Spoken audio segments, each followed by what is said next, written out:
Hello बच्चों, कैसे हो? बढ़िया। तो पीछे देख रहे हो क्या लिखा हुआ है? मैग्नेटिज्म। नेचर का एक ऐसा चीज है जिससे कि हमारे जीवन में बहुत सारी चीजें आसान होंगी। बहुत सारा जो इसका यूजेस है उसमें एक बहुत बड़ा यूज जो इसका होता है कि इलेक्ट्रिसिटी प्रोड्यूस करने में मैग्नेटिज्म का एक बहुत बड़ा रोल है। और भी बहुत सारी जगहों पे यूज होता है, बट इलेक्ट्रिसिटी एक ऐसा चीज़ है जिसके बिना आज की दुनिया ज़िंदगी संभव ही नहीं है। तो इलेक्ट्रिसिटी में इसका बहुत बड़ा यूज है। और इस चैप्टर को ना थोड़ा सा जब मैं पढ़ाता हूँ तो मैं मतलब बच्चों का ना इस चैप्टर का बेसिक्स बहुत पुअर होता है। मैं जब भी बच्चों से बात करता हूँ तो बेसिक्स बहुत पुअर होता है। तो हम लोग इसमें जो पहला लेक्चर है ना उसमें बेसिक बात करेंगे। हो सकता है कि आपके बुक में वो चीज़ें ना हो या हो भी तो अलग अलग जगहों पे हो, तो लेकिन हम लोग पहले बेसिक्स जानेंगे। एक बार बेसिक्स क्लियर होगा ना तो इसको समझना और सीखना बहुत ही आसान है। तो चलो हम चलते हैं। तो देखो एक्चुअली क्या है, तुम ध्यान से देखोगे ना तो ये मैग्नेटिक फोर्स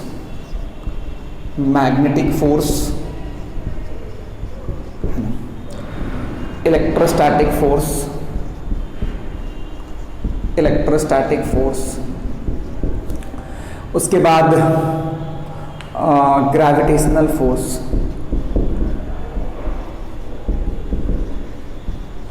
ये तीन फोर्स हम पढ़ते हैं। अब तुम बोलोगे सर अचानक से सर मैग्नेटिक फोर्स की जगह आप ये इलेक्ट्रोस्टैटिक का ग्रेविटेशनल का पागल हो गए क्या? मैं कोई पागल नहीं हुआ हूँ, कुछ बात बताना चाहता हूँ। ये सब नॉन कॉन्टैक्ट फोर्स है। They all are non contact force. जैसे कि अगर आप ध्यान से देखो कि दो मैग्नेट हैं, ये नॉर्थ ये साउथ, ये नॉर्थ और ये साउथ। तो आप देखोगे कि ये दोनों एक दूसरे को रिपेल करने लगा। उसी तरह से दो चार्जेस हैं Q1 Q2, ये इस पे इधर लगा रहा है, ये इस पे इधर लगा रहा है, ये इस पे इधर लगा रहा है, ये इस पे इधर लगा रहा है। ये M1 है, ये M2 है, ये इस पे इधर लगा रहा है और ये इस पे इधर लगा रहा है। ध्यान से देखोगे चीज़ों को तो आपको एक बात क्या समझ में आनी चाहिए। बहुत मन से मैं समझाऊं तुम्हें, बहुत प्रेम से तुम्हें सिखाऊं मैं, तो एक बात तुम्हें समझ में आनी चाहिए कि एक बात तुम्हें क्या समझ में आनी चाहिए कि यहाँ पे जो फोर्स लग रहा है तो दो बॉडी एक दूसरे पे फोर्स लगा रहे हैं वो कांटेक्ट में है ही नहीं। तो जो नॉन कांटेक्ट फोर्सेस होते हैं ना उसमें भी फोर्स में हमेशा दो पार्टी इन्वॉल्व होता है, एक पे लगता है दूसरा लगाता है। अब जो नॉन कांटेक्ट फोर्सेस को हम लोग जो पढ़ते हैं उसको हम लोग डील करते हैं फील्ड के टर्म्स में। किसके टर्म्स में डील करते हैं बच्चा? फील्ड के टर्म्स में। नॉन कांटेक्ट फोर्सेस को हम लोग डील करते हैं फील्ड के टर्म्स में। ये फील्ड का कॉन्सेप्ट लाया गया, फील्ड का कॉन्सेप्ट इसलिए लाया गया ताकि ये जो फोर्सेस हैं इसको हम लोग ज़्यादा अच्छे से पढ़ सकें। जैसे ये इस पे फोर्स लगा रहा है, ये इस पे लगा रहा है, और ये भी इस पे लगा रहा है, ये इस पे लगा रहा है, ये भी इस पे लगा रहा है। तो पढ़ने और समझने के लिए हम लोगों ने किसका कॉन्सेप्ट लाया बच्चा? To deal with the non contact forces, to deal with the non contact forces like magnetic force, electrostatic force, gravitational force, we have brought the concept of field in physics to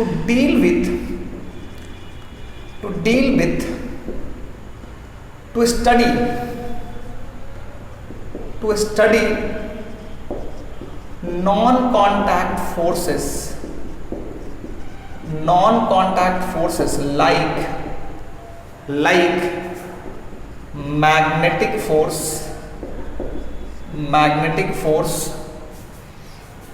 electrostatic force,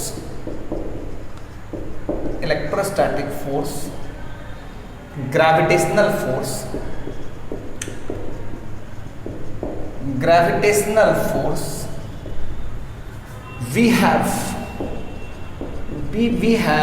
brought the concept, we have brought the concept of field in physics. हमने field का concept लेके आया physics में. अब इसका क्या है, देख एक्चुअली बोला ये जाता है, अगर हम फील्ड के टर्म्स में देखेंगे तो ये जो है ना, ये फील्ड प्रोड्यूस कर रहा है, ये फील्ड प्रोड्यूस कर रहा है. तो इस मैग्नेट को हम जहां लाए हैं इसकी वजह से वहां पे फील्ड है, इसीलिए ये मैग्नेट फोर्स एक्सपीरियंस कर रहा है. मतलब हम ये जो इस पे फोर्स लगा रहा है, ये जो इस पे फोर्स लगा रहा है, इसको हम लोग दो पार्ट में पढ़ेंगे. Magnet 1 and magnet 2. Magnet 2 is experiencing a force due to magnet 1. Magnet 2 is experiencing a force due to magnet 2. Magnet 2 is experiencing a force due to magnet 1. इस स्टेटमेंट को आप ऐसे लिख सकते हो equivalently. Magnet 1 is producing a field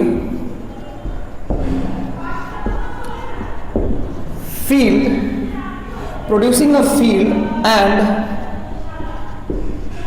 magnet 2 is experiencing a force due to the field producing a magnetic field. Magnetic field, a force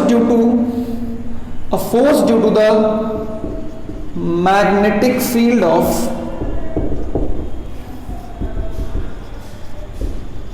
M1. हाँ, यहाँ पे ये भी लिख सकते हो, M2 is producing a magnetic field and M2 is experiencing a force due to the magnetic field of M1 is experiencing a magnetic force due to the magnetic field of M2. आप ये भी लिख सकते हो. मतलब मैंने M1 से M2 बोला, तो M2 से M1 भी बोल सकते हो. फील्ड से क्या होता है कि हम ये बोलते हैं कि M1 एक फील्ड प्रोड्यूस किया और उस फील्ड की वजह से किस पे फोर्स लगा, M2. इस तरह से पढ़ने से बहुत सारे फायदे हैं.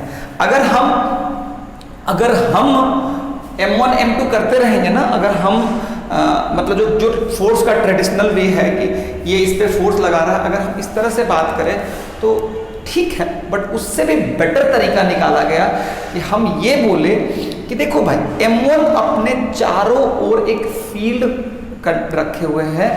M1 is having a magnetic field around it. M1 is having a magnetic field around it, and M2 is experiencing a force due to the magnetic field of M1. समझ में मेरी बात आ रही है? उसी तरह से यहां पे बोल सकते हो कि ये चार्ज Q1 क्या प्रोड्यूस कर रहा है, इलेक्ट्रिक फील्ड. ये चार्ज Q1 क्या प्रोड्यूस कर रहा है, इलेक्ट्रिक फील्ड. इस और उस Q1 के इलेक्ट्रिक फील्ड की वजह से Q2 पे फोर्स लग रहा है. सिमिलरली M1 क्या प्रोड्यूस कर रहा है, ग्रेविटेशनल फील्ड, और उस ग्रेविटेशनल फील्ड की वजह से M2 पे क्या लग रहा है, फोर्स लग रहा है. M2 पे क्या लग रहा है बच्चा, फोर्स लग रहा है ना. तो मेनली तीन टाइप के फील्ड्स हैं. मैग्नेटिक फील्ड, दूसरा electric field,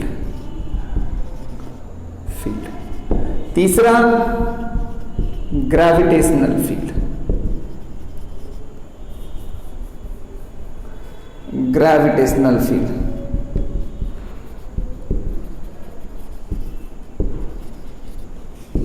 magnetic field, electric field, gravitational field. Magnetic field, electric field, gravitational field, अगर चीजों को ध्यान से देखोगे तो मैग्नेटिक फील्ड हुआ, इलेक्ट्रिक फील्ड हुआ और ग्रेविटेशनल फील्ड हुआ, है ना। तो मैग्नेटिक फील्ड कौन प्रोड्यूस करता है? Magnet. Magnet has magnetic field around it, है ना। तो ये मैग्नेटिक फील्ड है। अब तीन टाइप के फील्ड्स होते हैं, three types, there are three types of fields. There are three types of field. There are three types of field.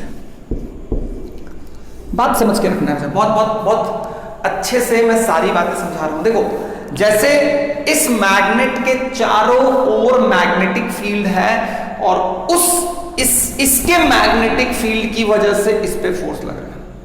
ये मैग्नेटिक फील्ड बहुत दूर तक फैला हुआ है। फिर उसी तरह से इस Q1 के इलेक्ट्रिक फील्ड की वजह से, अब ये Q1 का इलेक्ट्रिक फील्ड कहां है? यहां से बहुत दूर तक है, तो Q2 भी उस फील्ड में है, तो Q2 पे फोर्स लग रहा है। फिर इस M1 का जो मैग्नेटिक फील्ड, ग्रेविटेशनल फील्ड है, वो बहुत दूर तक है, तो M2 पे फोर्स लग रहा है। जैसे हम पे अर्थ एक फोर्स लगाती है, तो वी कैन से दैट, क्योंकि हम पे अर्थ फोर्स इसलिए लगाती है क्योंकि यहां पे अर्थ की वजह से ग्रेविटेशनल फील्ड है, और अर्थ के ग्रेविटेशनल फील्ड की वजह से हम पे फोर्स लगता है। देखो, फोर्स में हमेशा दो पार्टी इन्वॉल्व होगा, लेकिन फील्ड में हमेशा एक ही पार्टी इन्वॉल्व होगा। फोर्स में ये इस पे लगा, इसने लगाया, लेकिन जब हम फील्ड की बात करेंगे तो हम बोलेंगे M1 की वजह से फील्ड, Q1 की वजह से फील्ड, M1 की वजह से फील्ड। मतलब जब हम यहाँ पे फील्ड की बात करेंगे तो हम पहले बोलेंगे कि M1 मैग्नेट 1 की वजह से फील्ड है, और अब वो फील्ड M2 पे फोर्स लगा रहा है। लेकिन वो फील्ड किसका है? मैग्नेट। वो फील्ड है किसका? मैग्नेट 1 का। ये किसका फील्ड है? चार्ज Q1 की वजह से इलेक्ट्रिक फील्ड है, और उस फील्ड की वजह से किस पे फोर्स लगेगा? Q2 पे। या अगर वहां पे Q3, Q4 कुछ भी लाओगे तो सब पे फोर्स लगाएगा। मास 1 की वजह से क्या है? ग्रेविटेशनल फील्ड है, इसकी वजह से मास 2 पे फोर्स लगेगा, इसकी वजह से मास 2 पे फोर्स लगेगा, है ना। तो आपको ये समझ में आ गया होगा कि अगर फील्ड के टर्म्स में बात करना है, फोर्स को फील्ड के टर्म्स में बात करना है, तो अगर मैग्नेट 1 मैग्नेट 2 पे फोर्स लगा रहा है, तो हम बोलेंगे कि मैग्नेट 1 अपने चारों ओर मैग्नेटिक फील्ड रखा है, और उसी मैग्नेटिक फील्ड की वजह से मैग्नेट 2 पे फोर्स लग रहा है। अब कोई बच्चा बोलेगा सर मैग्नेट 1 पे भी तो फोर्स लग रहा है, तो मैग्नेट 2 अपने चारों ओर एक फील्ड रखा हुआ है, उसकी वजह से मैग्नेट 1 पे फोर्स लग रहा है ना। तो I hope you are clear कि फील्ड का क्या कॉन्सेप्ट है। हमें पढ़ना है मैग्नेटिक फील्ड के बारे में, हमें पढ़ना है मैग्नेटिक फील्ड के बारे में। तो हम लोग सबसे पहले ये जानेंगे, वैसे थोड़ा सा मैं बता दूंगा, इलेक्ट्रिक फील्ड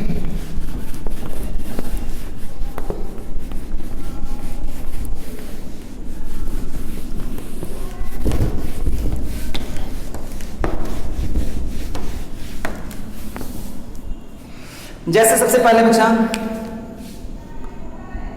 इलेक्ट्रिक फील्ड।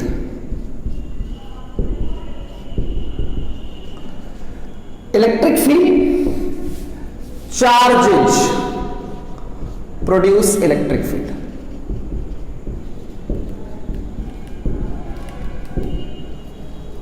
है ना। Magnetic field, moving charges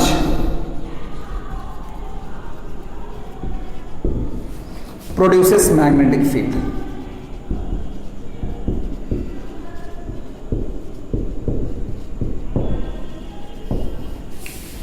Gravitational field,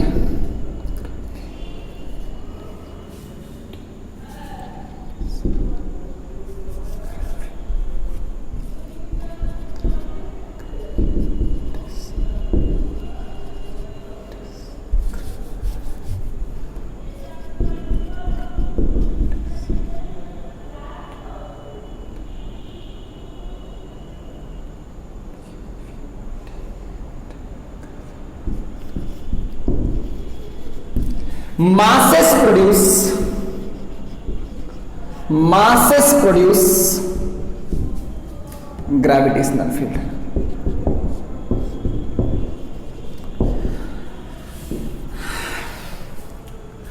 मतलब अगर मास है तो वो ग्रेविटेशनल फील्ड प्रोड्यूस कर रहा है, चार्ज है तो इलेक्ट्रिक फील्ड प्रोड्यूस कर रहा है, मूविंग चार्ज है तो वो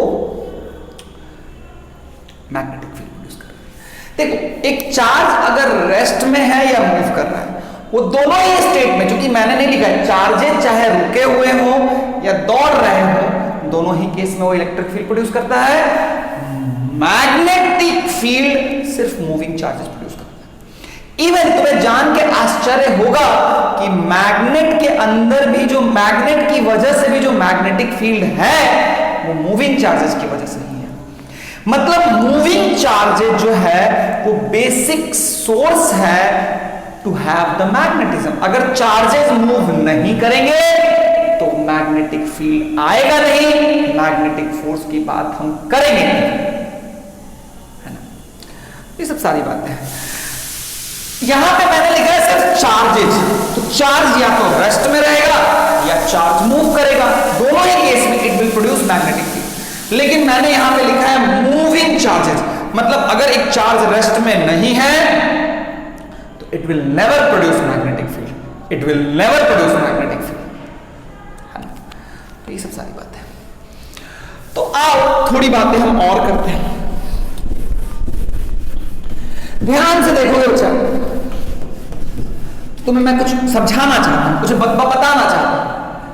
तुम अगर चीजों को ध्यान से देखोगे तो देखो, अगर ये चार्ज Q रेस्ट में, Q at rest, Q at rest, only magnetic field, only electric field, only electric field will produce.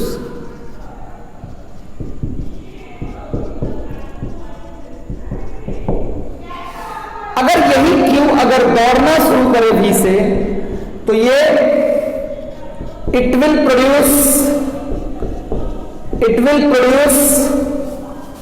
both electric and magnetic field. It will produce both electric and magnetic field. दोनों ही produce करेगा। बात समझ में आई या नहीं आई? आई sir, समझ में आया सर? ओके, देखो जी, एक बात तो मैं समझाता हूं कि एक चार्ज एक मास पे फोर्स नहीं लगाता है। क्यों भाई? चार्ज क्या प्रोड्यूस करता है? चार्ज इलेक्ट्रिक फील्ड प्रोड्यूस कर रहा है, मास ग्रेविटेशनल फील्ड प्रोड्यूस कर रहा है। मतलब चार्ज के प्रॉपर्टी की वजह से मास पे फोर्स नहीं लगता है। ऑल्दो चार्ज मतलब चार्ज की वजह से मास पे फोर्स नहीं लगता है। चार्ज प्रोड्यूस करता है इलेक्ट्रिक फील्ड, मास प्रोड्यूस करता है ग्रेविटेशनल फील्ड, तो दोनों एक दूसरे पे फोर्स नहीं लगाएगा। ऑल्दो दोनों फील्ड प्रोड्यूस कर रहा है, लेकिन फिर भी दोनों फोर्स नहीं लगाएगा। तो मैं बच्चों को एक चीज समझाता हूं कि if the two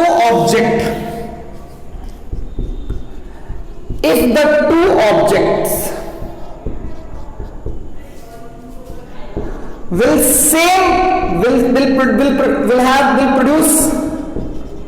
will produce same field, then they will exert force on each other. Then they will exert force on each other. मैंने बोला था ना, ये फील्ड से चीजों को डील करना बहुत आसान है। तो अगर मान लो एक चार्ज पार्टिकल है और एक न्यूट्रल है, इन दोनों में फोर्स लगेगा क्या? तो ध्यान से देखोगे तो जो चार्ज पार्टिकल है वो इलेक्ट्रिक फील्ड प्रोड्यूस कर रहा है, वो जो मास है वो ग्रेविटेशनल फील्ड प्रोड्यूस कर रहा है। तो इलेक्ट्रिक फील्ड और ग्रेविटेशनल फील्ड क्या दोनों एक दूसरे पे कोई फोर्स एक्सर्ट करेंगे? नहीं। तो आओ कुछ क्वेश्चंस करते हैं, चीजें और क्लियर होंगी। मैं मिटाता हूं इसको।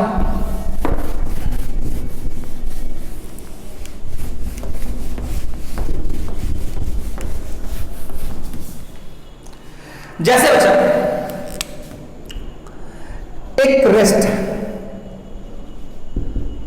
एट रेस्ट, यहां पे नॉर्थ एक मैग्नेट है, will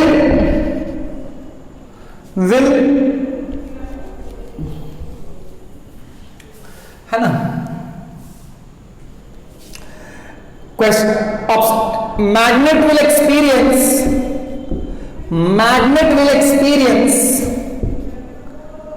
magnet will charge will exert a force on magnet.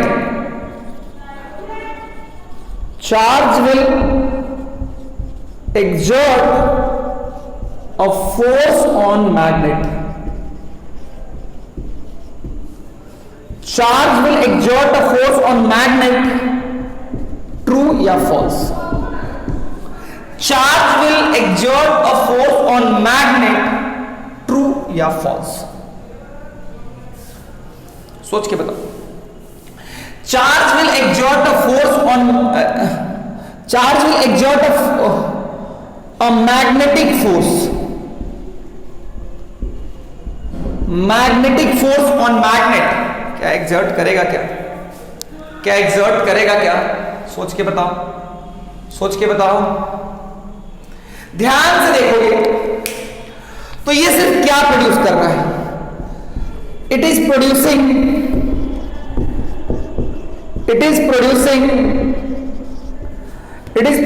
Only electric field.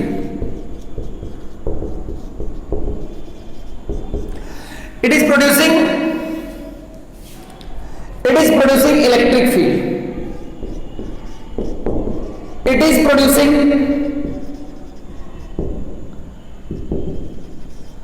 magnetic field. अरे भाई ये न्यूट्रल होता है ना, एक मैग्नेट एक न्यूट्रल है ना, न्यूट्रल रखा है, तो ये मैग्नेटिक फील्ड प्रोड्यूस कर रहा है, इलेक्ट्रिक फील्ड प्रोड्यूस कर रहा है, दोनों का फील्ड कॉमन नहीं है, तो ये इस पे मैग्नेटिक फोर्स नहीं लगाएगा, क्योंकि ये सिर्फ क्या प्रोड्यूस कर रहा है? Electric field. ये क्या प्रोड्यूस कर रहा है? Magnetic field. तो दोनों एक दूसरे पे फोर्स नहीं लगाएगा। तो which option is correct? False. क्या हो गया बच्चा? फॉल्स। अब क्या है सेकंड में क्या है कि ये क्यू है, ये ऐसे भी से दौड़ रहा है,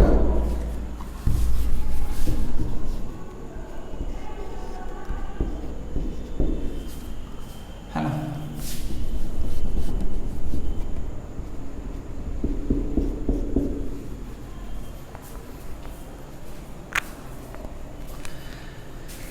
है ना? अब बताना है charge Q will exert magnetic force on magnet. True या फॉल्स? सोच के बताओ, सोच के बताओ, बनाओ बच्चों। ध्यान से देखोगे तो ये क्या प्रोड्यूस कर रहा है? It will produce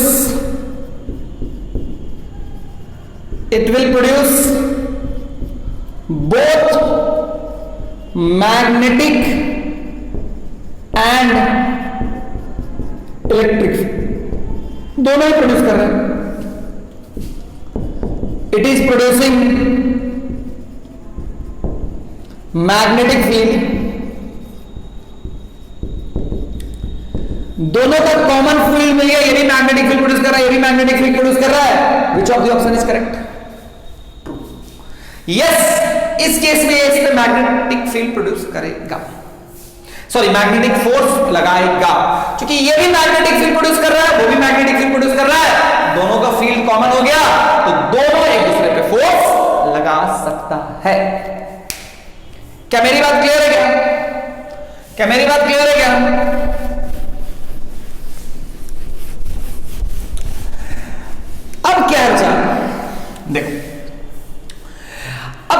magnetic field की बात तो हमने कर दी कि भाई ये मैग्नेटिक फील्ड है, लेकिन मैग्नेटिक फील्ड को रिप्रेजेंट कैसे करेंगे?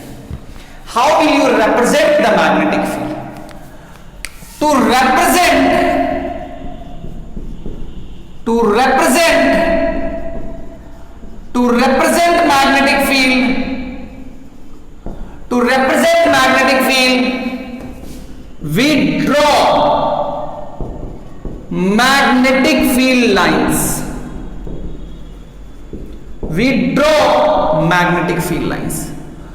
represent magnetic field, we draw magnetic field lines. To represent magnetic field, we draw magnetic field lines. क्या मेरी बात क्लियर है क्या? अरे हाँ ना बोलो, yes sir. To represent magnetic field we draw magnetic field lines. क्या मेरी बात क्लियर हो गई बच्चा? अब अगर चीजों को ध्यान से देखा जाए, देखो ये मैग्नेटिक फील्ड और मैग्नेटिक फील्ड लाइंस दोनों एक नहीं है। मैग्नेटिक फील्ड एक वेक्टर है। मैग्नेटिक फील्ड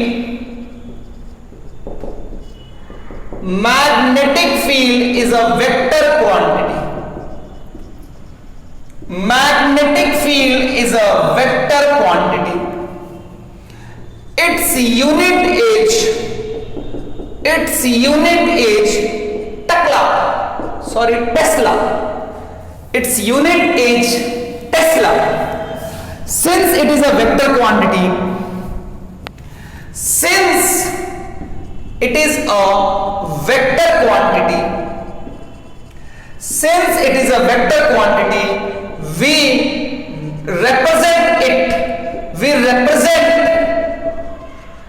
we represent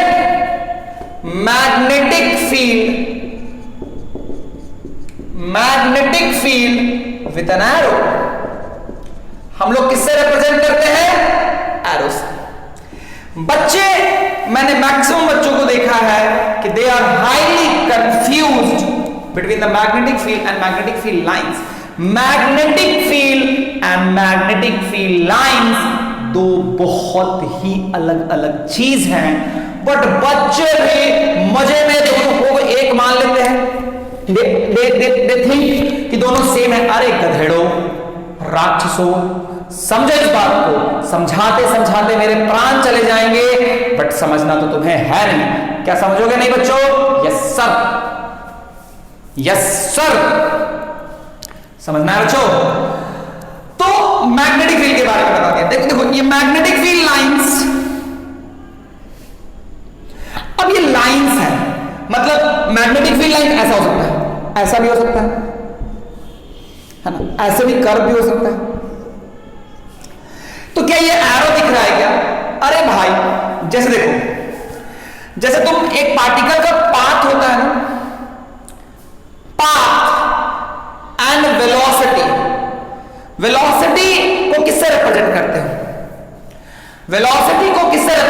हो? एक एरो से। पाथ को किससे रिप्रेजेंट करते हो? एक कर्व से। वैसे ही मैग्नेटिक फील्ड लाइंस जो होता है ना, वो कर्व भी हो सकता है, बट मैग्नेटिक फील्ड हमेशा एक एरो से रिप्रेजेंट करोगे। अगर तुमने कभी भी मैग्नेटिक फील्ड और मैग्नेटिक फील्ड लाइंस में तुम कंफ्यूज हो गए और अगर मेरे प्राण चले गए तो मेरी आत्मा भटकते हुए तुम्हारे पास पहुंचेगी और तुम्हें मार मार के कचूमर निकाल दूंगा तुम्हारा मैं। गधेड़ो कहेगा। समझ में आया? बात समझ में आनी चाहिए। जिंदगी और मौत का सवाल बना हुआ मैग्नेटिक फील्ड और मैग्नेटिक फील्ड लाइंस। बस ऐसा लग रहा है कि अगर आज नहीं समझे तो मैग्नेटिक फील्ड और मैग्नेटिक फील्ड लाइंस हमारे जिंदगी और मौत के बीच में खड़ी है।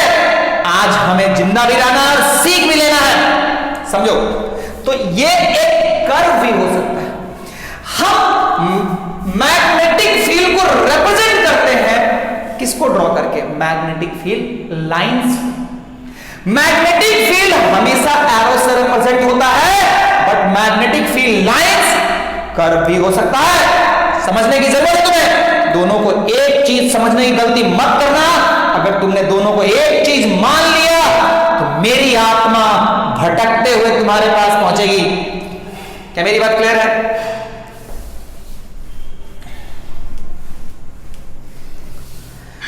अब अगर बात समझोगे,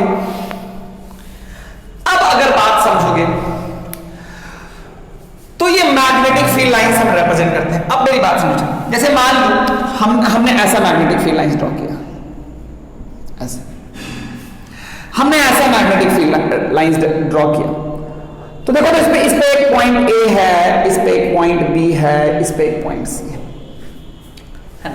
देखो लाइंस में हमेशा ये एरो होना चाहिए, ये मार्क जरूर होना चाहिए, है ना। तो अगर तुम्हें पॉइंट ए पे at point A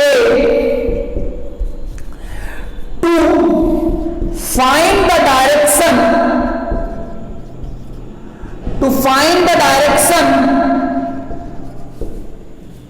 find the direction at any point, draw a tangent to find the direction at any point, to find the direction of magnetic field, to find the direction of magnetic field, to find the direction of magnetic field at any point, to find the direction of magnetic field at any point, draw a tangent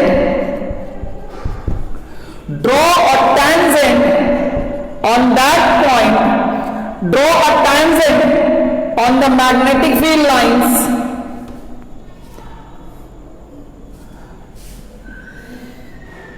ये इसको ऐसे नहीं पढ़ते हैं, थोड़ा सा इसको ऐसे पढ़ते हैं।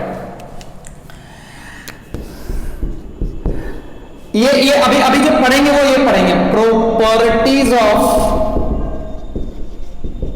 magnetic field lines, magnetic field lines, properties of magnetic field lines।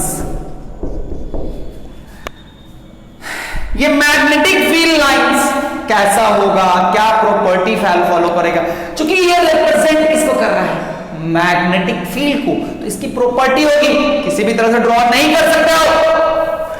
तो पहला पॉइंट क्या है, tangent at any point on the magnetic field lines, at any point on the magnetic field lines,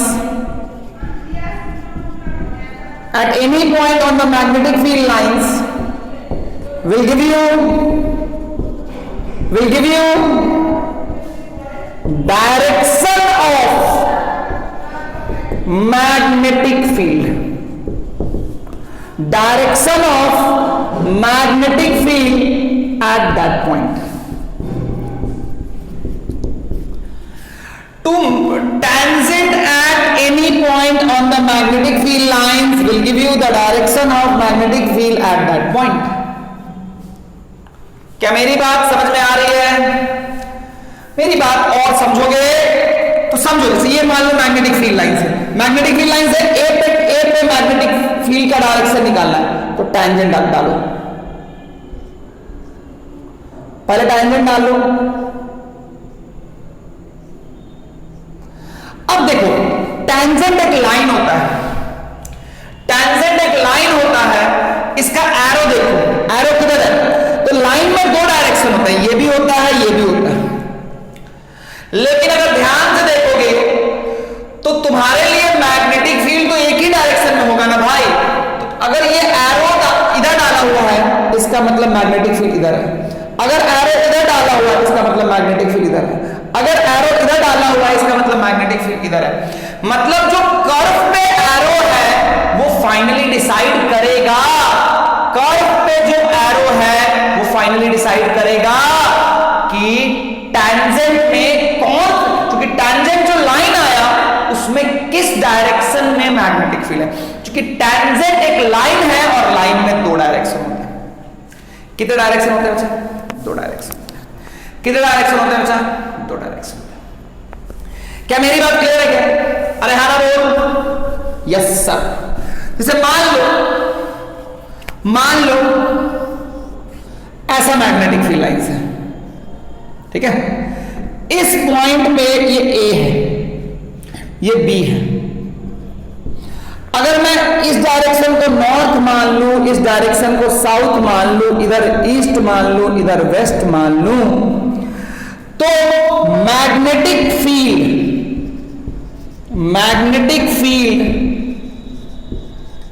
eight A, option A north, option B south, option C east, option D waste.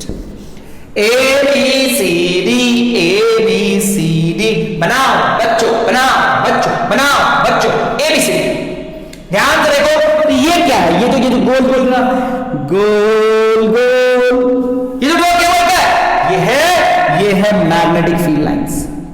This is what? Magnetic field lines.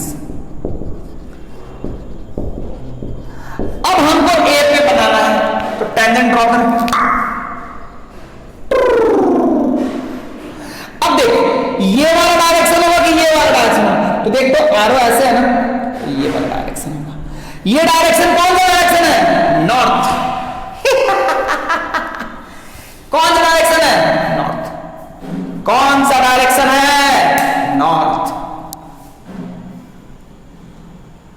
हम तुम्हारे हैं, तुम्हारे सनम। हट, गाना गा रहा है गधा कहीं का। चल अगला क्वेश्चन बना। Hare Krishna Krishna Krishna Hare Hare, Hare Ram Ram Ram Hare Hare, Hare Krishna north south west east. बनाओ बच्चों, ओ बच्चों बनाओ,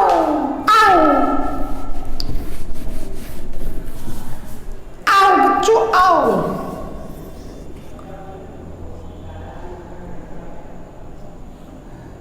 ये है ए, ये है बी, और रहा कर्व ऐसे।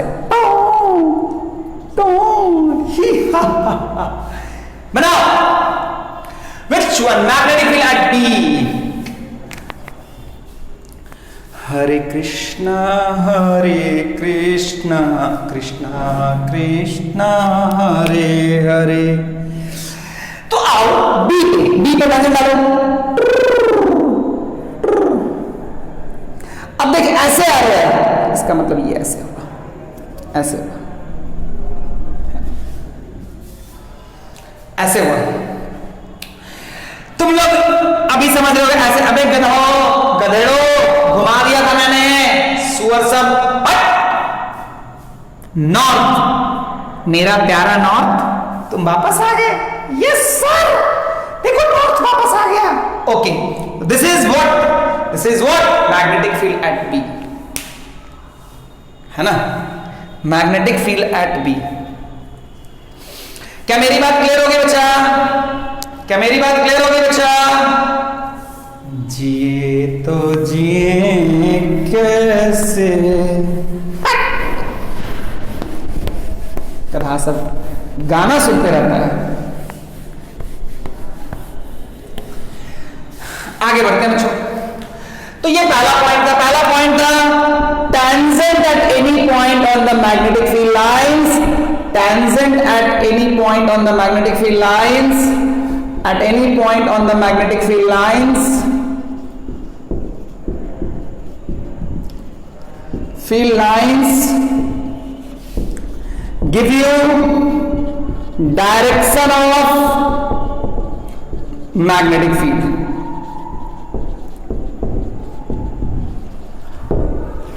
First के बाद second, magnetic field lines always exist in a closed loop. Magnetic field lines always exist in a closed loop। मतलब हमेशा चाहे जैसा भी हो ऐसे, लेकिन ये क्लोज जरूर होगा, है ना। Magnetic field lines always exist in a close loop. Close loop कहने का मतलब गोल गोल सर्कल नहीं होता है। बच्चे यही जानते हैं कि क्लोज लूप मतलब ये भी एक क्लोज लूप है। ये अंडा, आओ सिखाओ तुम्हें अंडे का फंडा, ये सब क्लोज लूप है, समझा रे? ये सब क्लोज लूप है। आओ बच्चों, ये हमेशा क्लोज लूप में एग्जिस्ट होता है। Magnetic field lines, magnetic field lines, magnetic field नहीं, पहले बता दिया हूं, मेरी आत्मा तुम्हें ढूंढ लेगी, समझ जाना। अगर तुमने मैग्नेटिक फील्ड और मैग्नेटिक फील्ड लाइंस को मिक्स किया तो मैग्नेटिक फील्ड लाइंस एक कर्व हो सकता है और मैग्नेटिक फील्ड एक वेक्टर क्वांटिटी है, जिसको हमेशा एक एरो से ड्रॉ करते हैं। क्या मेरी बात क्लियर है क्या? बिल्कुल सही। और सेकंड के पॉइंट क्या, उसको मैं मिटा देता हूं, थर्ड पॉइंट की तरफ चलते हैं।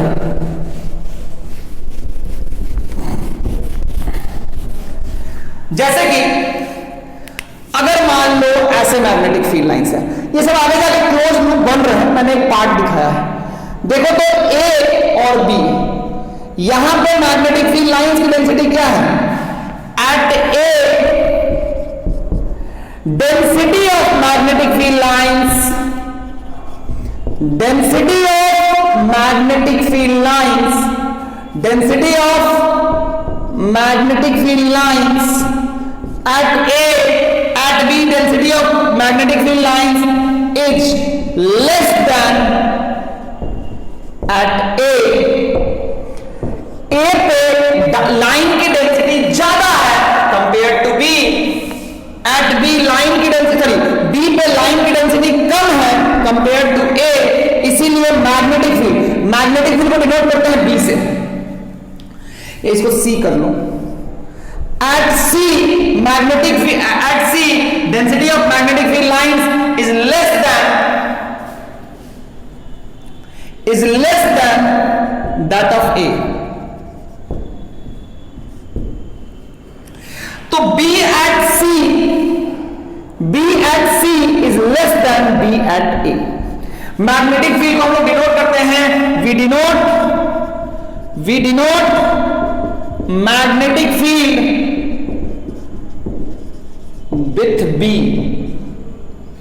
With B.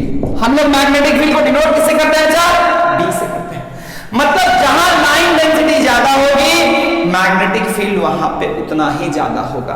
मैग्नेटिक फील्ड एक वेक्टर क्वांटिटी है, तो डायरेक्शन को निकालेंगे टेंजेंट ड्रॉ करके, मैग्नीट्यूड के बारे में आइडिया लगेगा डेंसिटी देख के। जहां पे लाइन डेंसिटी ज्यादा है, वहां पे मैग्नेटिक फील्ड का वैल्यू ज्यादा होगा। मतलब इस ए पे मैग्नेटिक फील्ड का वैल्यू ज्यादा है कंपेयर टू सी से, है ना। इसको ऐसे लिखते हैं, इस प्रॉपर्टी को, if magnetic field line density is high, if magnetic field line density is high, if magnetic field line density is high, magnetic field is also high, magnetic field is also high, and vice versa,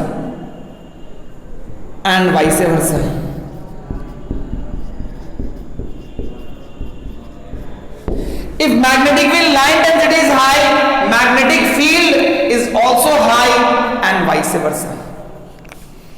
If magnetic field line density is high, magnetic field is also high and vice versa। क्या मेरी बात clear है क्या?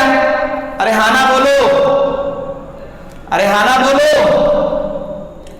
कोई problem तो नहीं है ना? समझ में आया ना? ए देखो, ए पे डेंसिटी ज्यादा है, इसीलिए उस जगह पे मैग्नेटिक फील्ड का मैग्नीट्यूड ज्यादा होगा कंपेयर टू सी से।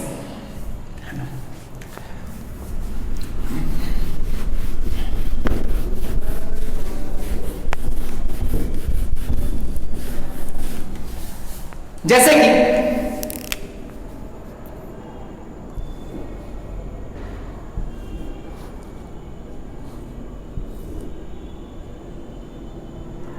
ये मान लो P है, ये Q है, बताओ कौन सा ऑप्शन सही है?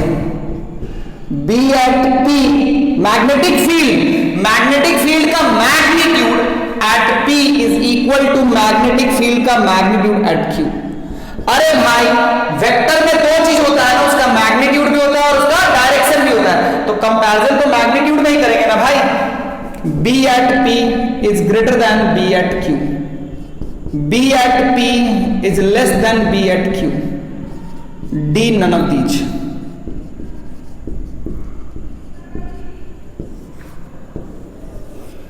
जल्दी से बताओ, मैग्नेटिक फील्ड को हम लोग डिनोट करते हैं B से, B at P is equal to Q, B at P is less than Q, greater than Q। ध्यान से देखोगे तो समझ में आएगा कि यहां पे लाइन डेंसिटी ज्यादा है, यहां पे लाइन डेंसिटी कम है, यहां पे लाइन डेंसिटी ज्यादा है, यहां पे लाइन डेंसिटी कम है। यहां पे लाइन डेंसिटी ज्यादा है, इस रीजन में मैग्नेटिक फील्ड ज्यादा होगा, इसका मतलब B at P is equal to Q गलत है, B at P is greater than B at Q। मेरी बात समझ में आनी चाहिए, मेरी बात समझ में आनी चाहिए, समझ में आनी चाहिए।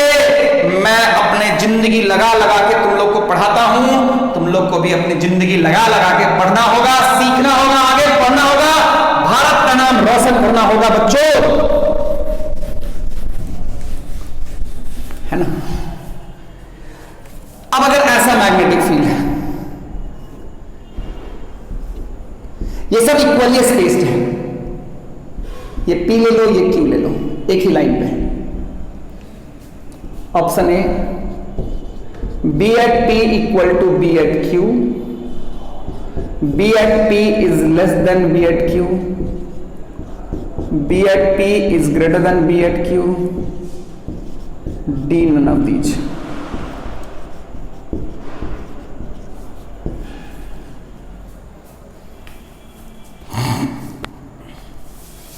सोचो और बताओ।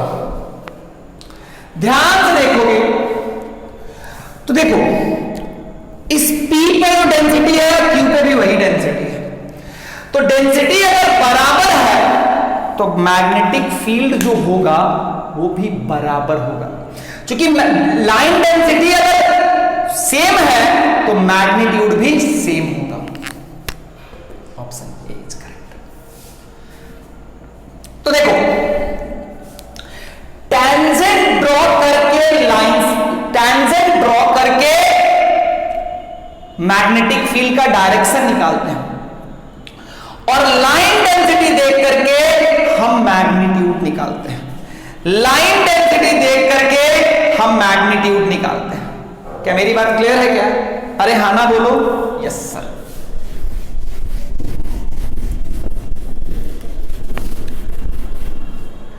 देखोगे समझोगे तो तुम्हें एक बात बताता हूं कि अगर ऐसा लाइन बनाया हुआ है, देखो इक्वली स्पेस्ड, तो इक्वली स्पेस्ड में क्या होता है कि डायरेक्शन भी क्या होता है, डायरेक्शन भी मैग्नेटिक फील्ड का डायरेक्शन भी सेम होता है और मैग्नेटिक फील्ड का मैग्नीट्यूड भी सेम होता है। तो मैग्नेटिक फील्ड उस रीजन में कांस्टेंट हो जाती है। अगर ऐसा मैग्नेटिक फील्ड लाइन है, देखो अगर ऐसा मैग्नेटिक फील्ड लाइन है,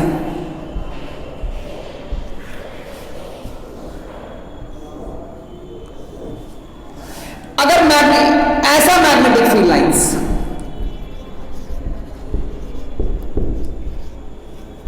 इसको मैं बोलते हैं uniform magnetic field lines. Uniform magnetic field lines, इसको हम लोग बोलेंगे non uniform magnetic field lines. Non uniform magnetic field lines, है ना। तो uniform magnetic field lines in this region जिस रीजन में यूनिफॉर्म मैग्नेटिक फील्ड लाइन है, in this region magnetic field is constant, magnetic field is constant. In this region magnetic field is constant. In this region magnetic field is not constant. Magnetic field is not constant. Magnetic field constant का मतलब, be constant का मतलब direction and magnitude both are constant. अगर magnetic field constant है, इसका मतलब magnitude and direction दोनों same है। देखो इस जगह पे मैग्नेटिक फील्ड का डायरेक्शन ऐसे है, यहां पे ऐसे है, यहां पे ऐसे है, यहां पे ऐसे है, लेकिन यहां पे देखोगे तो हर जगह पे डायरेक्शन क्या है? इस रीजन में देखोगे तो हर जगह पे डायरेक्शन क्या है?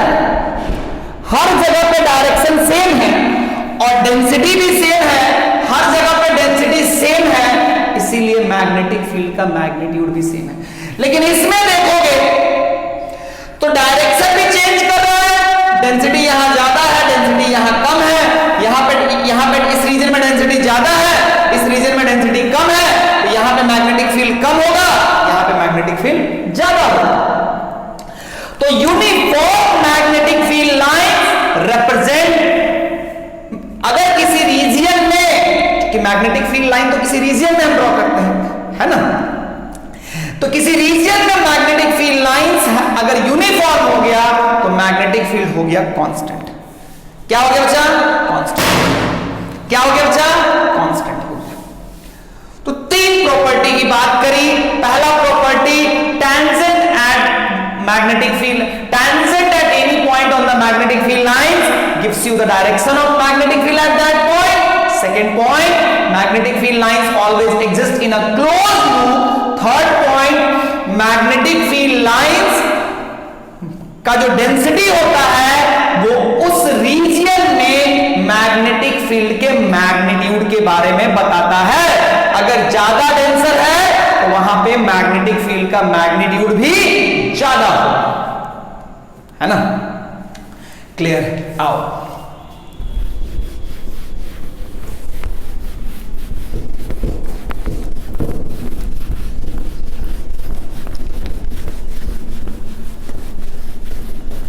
और अगर हम बात करें तो मेरी बात समझना। जैसे बच्चा मान लो एक मैग्नेट की वजह से, देखो अगर मान लो यहां पे एक मैग्नेट है नॉर्थ साउथ, यहां पे एक और मैग्नेट है नॉर्थ साउथ, इसकी वजह से मान लो मैग्नेटिक फील्ड इधर है, इसकी वजह से मान लो मैग्नेटिक फील्ड इधर है, इस ए पे इसकी वजह से इधर और इसकी वजह से इधर, है ना? अब अगर ध्यान से देखोगे तो ए पे जो टेंजेंट होगा मैग्नेटिक फील्ड लाइंस पे, ए पे जो टेंजेंट होगा वो इसके अलोंग होगा कि इसके अलोंग होगा? देखो मैग्नेटिक फील्ड लाइंस पे किसी एक पॉइंट पे एक ही टेंजेंट हो सकता है। मैग्नेटिक फील्ड लाइंस में किसी एक पॉइंट पे एक ही टेंजेंट हो सकता है। अब अगर इस रीजन की बात किया जाए तो इस मैग्नेट की वजह से मैग्नेटिक फील्ड इधर है, इसकी वजह से बात किया जाए तो मैग्नेटिक फील्ड इधर है।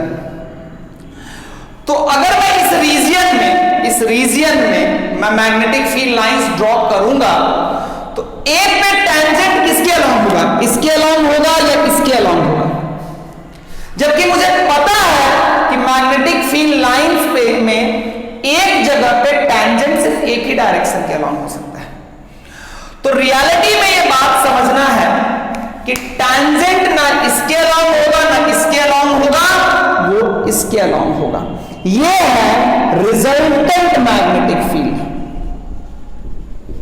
ये है resultant magnetic field. Resultant magnetic field मतलब इसका और इसका, इसकी वजह से मान लो B1 है, इसकी वजह से मान लो B2 है, तो ये B1 और B2 दोनों को जोड़ने के बाद जो मैग्नेटिक फील्ड आया उसके अलॉन्ग टैंजेंट होगा। एक में जब टैंजेंट डालोगे तो वो इसके अलॉन्ग आएगा और वो डायरेक्शन होगा रिजल्टेंट मैग्नेटिक फील्ड का। तो हम बोलते हैं कि मैग्नेटिक फील्ड लाइंस, एक प्रॉपर्टी और है, चौथी property, magnetic field lines in a region, magnetic field lines in a region gives you the direction of magnetic field lines in a region represent net magnetic field,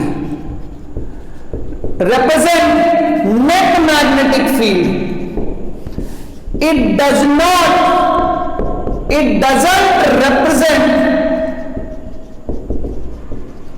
individual magnetic field. It doesn't represent individual magnetic field. ये individual magnetic field represent नहीं करता है।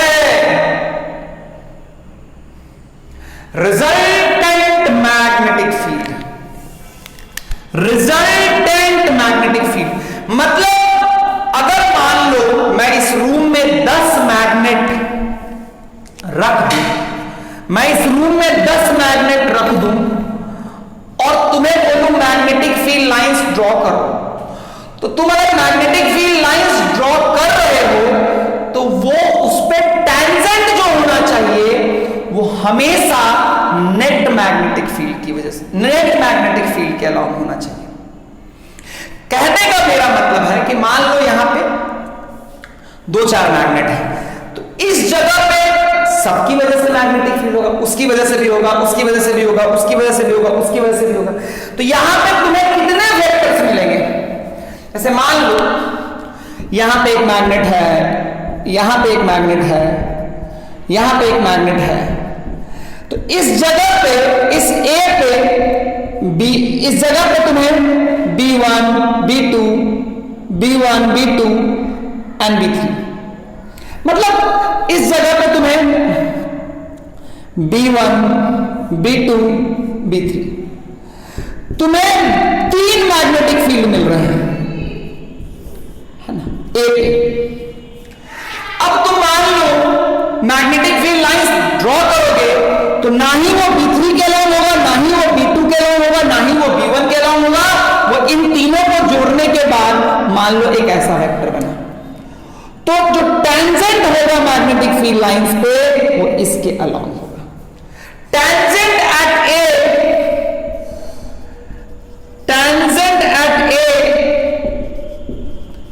A on the magnetic field lines, tangent at A on the magnetic field lines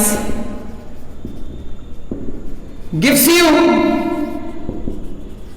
will be along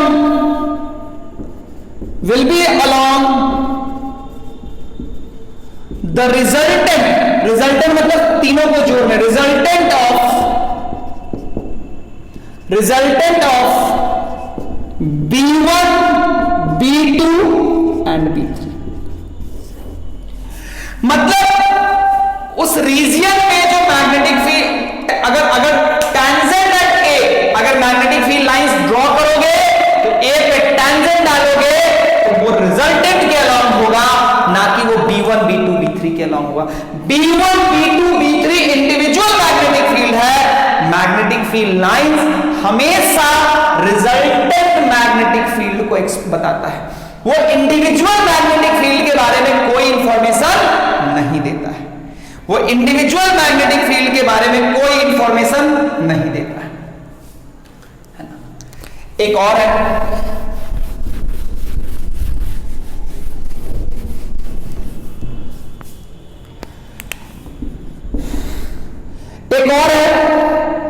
magnetic field lines कभी भी intersect नहीं करता है। Magnetic field lines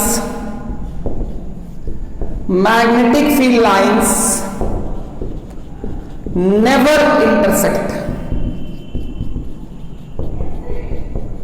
क्योंकि अगर इंटरसेक्ट करेगा तो दो डायरेक्शन मिलेगा। इंटरसेक्ट करेगा तो कितना डायरेक्शन मिलेगा बच्चा? दो डायरेक्शन मिलेगा। अगर इंटरसेक्ट करेगा तो दो डायरेक्शन मिलेगा। अगर मान लो जहां पे भी इंटरसेक्ट वो करेगा वहां पे दो टैंजेंट मतलब दो है ना। Magnetic field line never intersect because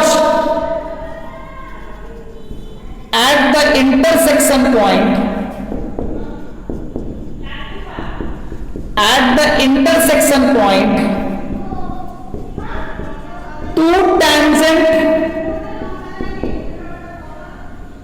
two tangents are possible. It means two direction of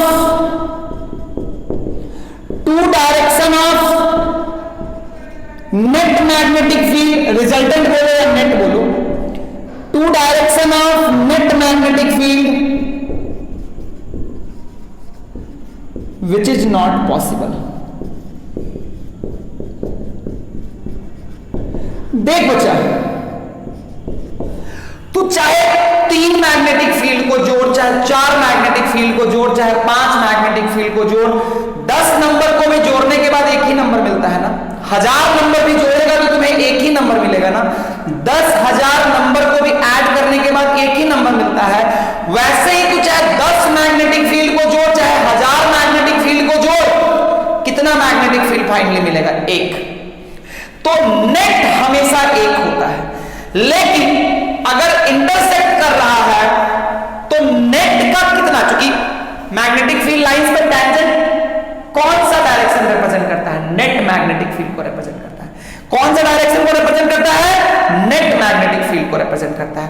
तो अगर इंटरसेक्ट कर गया तो दो नेट और दो टैंजेंट मतलब दो नेट मैग्नेटिक फील्ड का डायरेक्शन, और दो नेट मैग्नेटिक फील्ड, किसी भी एक पॉइंट पे सिर्फ एक ही नेट मैग्नेटिक फील्ड पॉसिबल है। उस जगह पे हो सकता है कि 10 इंडिविजुअल मैग्नेटिक फील्ड हो, लेकिन सबको जोड़ने के बाद एक ही मैग्नेटिक फील्ड आएगा, है ना। तो अल्टीमेटली इसी की वजह से कभी भी वो इंटरसेक्ट नहीं करता है। जैसे मेरी बात सुनो, तुम अगर मान लो तुम्हारे बॉडी पे 10 फोर्स लग रहे हैं, सारे फोर्सेस को जोड़ने के बाद तुम्हारे पास कितना नेट फोर्स आएगा? एक नेट फोर्स आएगा। उसी तरह से एक पर्टिकुलर जगह पे हो सकता है कि वहां पे 10 मैग्नेट हो, तो सबकी वजह से यहां पे मैग्नेटिक फील्ड होगा, लेकिन जब जोड़ोगे तो कितना मैग्नेटिक फील्ड आएगा? एक। अब जब मैग्नेटिक फील्ड लाइन ड्रॉ करोगे तो टैंजेंट किसके अलॉन्ग होगा? वो बाकी इंडिविजुअल मैग्नेटिक फील्ड के अलॉन्ग होगा या रिजल्टेंट के अलॉन्ग होगा? तो रिजल्टेंट के अलॉन्ग। यानी एक जगह पे सिर्फ एक ही नेट पॉसिबल है। तो अगर नेट एक ही पॉसिबल है तो टैंजेंट का भी सिर्फ एक ही डायरेक्शन होना चाहिए। अब अगर टैंजेंट का एक डायरेक्शन होगा तो अगर इंटरसेक्ट करने पे कितना पॉसिबल डायरेक्शन हो जाएगा? 2, जो कि कभी भी संभव नहीं है। 2 डायरेक्शन कभी पॉसिबल नहीं है, इसीलिए वो इंटरसेक्ट नहीं कर सकता है ना बच्चों। मेरी बात समझ में आई? तो इस वीडियो में इतना ही। अगले वीडियो में फिर मिलेंगे नई बातों के साथ, है ना। तब तक के लिए टाटा, बाय बाय बच्चा।